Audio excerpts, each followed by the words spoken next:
Well, back to work on my 1971 Ford Highboy. I'm in the middle of a radiator swap, and I'll show you why. Now, ever since I got the truck, it's had this radiator in it, and it's had this swelled spot. I don't know if you can kind of see it down there. Get a better look. It's swelled out right there, but it never leaked. It always held coolant, and it always cooled good. I flushed the thing out when I first got the truck going, but just up here recently, I was looking at it, and I'm kind of getting things more in order for this truck to do some long road trips this summer. And I was like, well, that thing's swelled out. It's probably going to blow out on me while I'm on some road trip trying to have a good time. I should probably replace that. And then I bounced around thoughts and ideas, and I was like, well, you know, it's not broken, don't fix it. And then the very next day, the thing blew out and started leaking. So if that's not a sign, I don't know what is. So because I'm too cheap to buy a $530 replacement radiator, I robbed the one from the crew cab out back, brought it in here, cleaned it up, flushed it out, and spray painted it black. And that's getting ready to go in here now. But what I wanted to do was, while I've got all the coolant drained out, I'm rerouting my heater hoses and putting it to kind of a factory look, because I did it differently when I overhauled the motor and had this in and out. But anyways, I just wanted to take the time because I'm going to set this truck up with a circulation heater, and I wanted to show how you set up one of those on video, because looking online, there's not really many videos that show you how to install a circulation heater. So I'm going to go ahead and show you guys how to do that. So I've got this circ heater here. It's circ is short for circulation. It's basically a tank style heater. This one's 1,000 watt. I've had this one on the shelf, bought it at a yard sale. It's like a new old stock piece. It was in a really retro box, but we're gonna throw it in this truck. Now, these things were very common back in the day, 70s, 80s, 90s, you know, that kind of stuff with old trucks. Any old pickup like this up here in Alaska, you'll see one of these on them. And basically, what they do is they draw a lot of power. That's the only downfall to them. But what they do is they cycle coolant through the motor and act as a block heater. And then that's one of your preheat methods for cold weather starts. So nowadays they make the freeze plug style, where you pop out a freeze plug and put in the little heating element that's built into a new freeze plug, and it's got its own cord and everything. I've installed those on a lot of newer vehicles, but for the old stuff, I really like the old circulation heaters. They seem to work well, so that's what I'm going to throw into this thing. Now, from the factory, these trucks had a carburetor spacer with a heater hose inlet and outlet that ran through it. And basically, your heater hoses would tee into that, run through the base of the carburetor, heat all that up, and then tee back into the line and just cycle through like so. And a lot of people tied their circulation heaters into that system and kept it. And what I've done is I've obviously gotten rid of that spacer. I've got a aftermarket one on there with nothing on it. So here's how you set up a circulation heater without that. Now we'll go have a look at the 1969 Highboy outside, and I'll show you an example of what that spacer looks like. Here's old Blue out here. We'll pop the hood and show you guys the factory setup. Normal heater hoses run out, then goes to the intake fitting, and then on these, the intake fitting has another output on it, and that's what goes to your carb spacer, just a short hose. And then on the back of the carb spacer, there's another fitting, and then the hose runs out the back and just tees back into that heater hose line. And then it cycles coolant through there and heats up your carburetor base. And then people would tee in circulation heaters to that system. That's what they did on this truck. And this one's mounted on the frame, where I mounted mine on the core support. just a little bit different, but I like their location, so I copied it. So this is the setup for factory style heater hose routing and the carb spacers. So now we'll go back in and set up mine. So these circ heaters come with this flat strap bracket for mounting it in the truck wherever you choose to put it.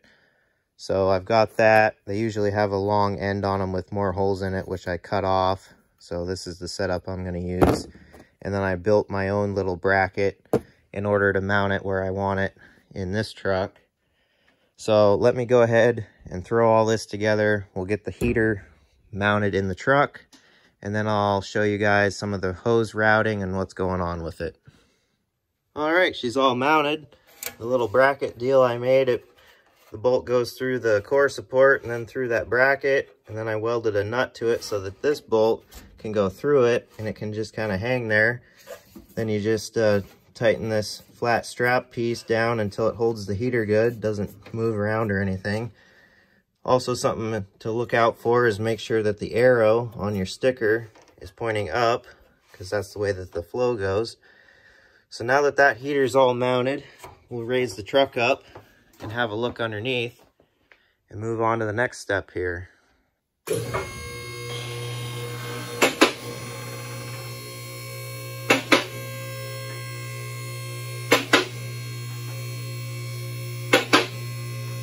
Now we'll have a peek under here.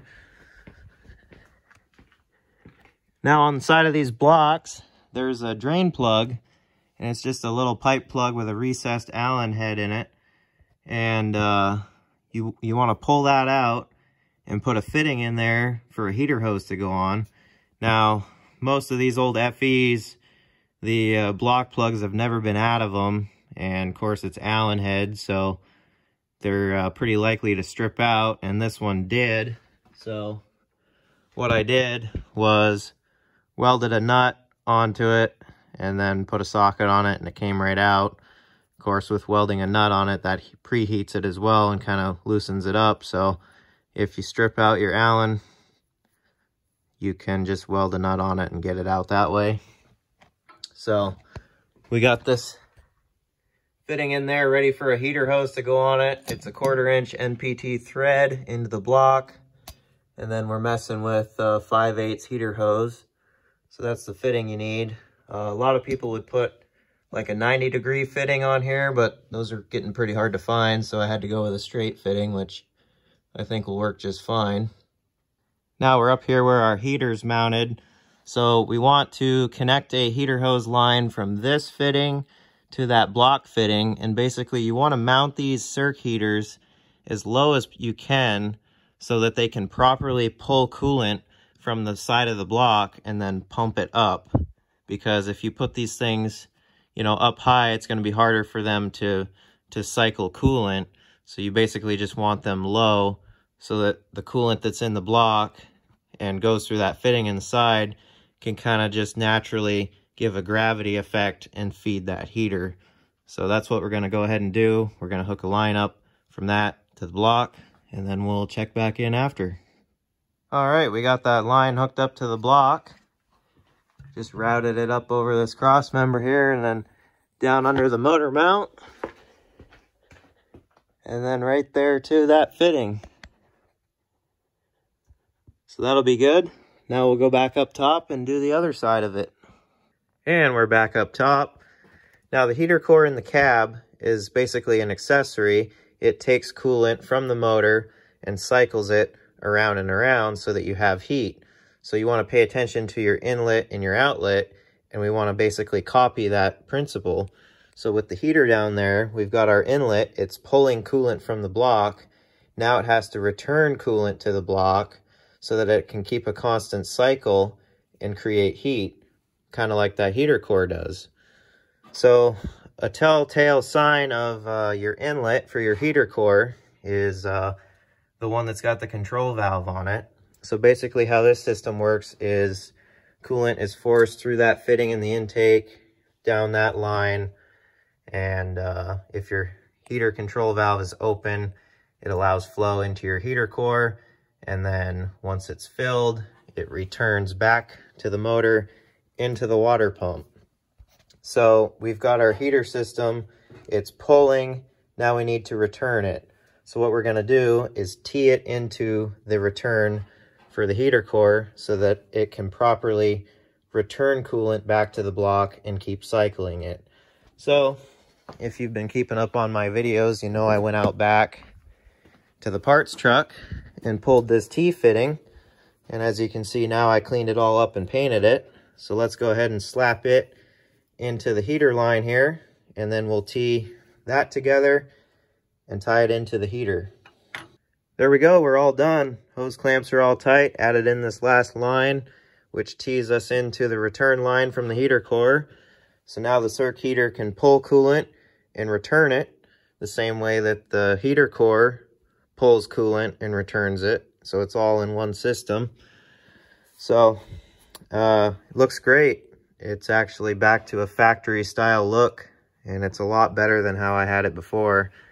Really happy with the turnout this go around. So that heater won't be in the way of the radiator. I already checked.